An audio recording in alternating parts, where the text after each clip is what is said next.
Hi Deborah, I so enjoyed your video, especially what you had to say in the first little bit. I totally agree with you. I say that to people all the time, that I fully believe that every single person should have a therapist, counselor, to help them go through life. And I love that you can speak from individual therapy and marriage therapy and dealing with it with your kids. I think that's totally awesome, and I totally agree, and I'm such a huge advocate for it.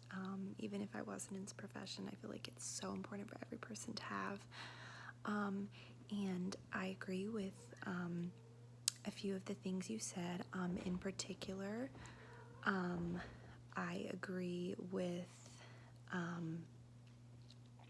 your thoughts on the counselor who repeated the feelings back to the client, the counselor who did the homesick session. I think she definitely did a lot of reflection of feeling and meaning, more so maybe than the other ones. I will say I think they all did it in a different way with some overlapping themes.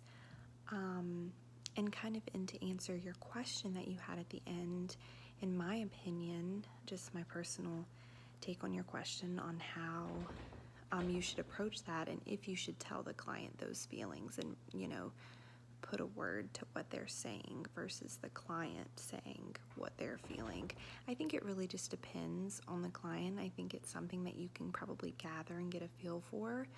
Me personally, I know sometimes I don't have the right word to put to what I'm saying, so it kind of helps when the counselor almost validates what you're saying by saying, oh, so you're feeling lonely because of this, and you can go, oh yeah, that's exactly the word that I'm thinking of or feeling. I just can't put a word to it.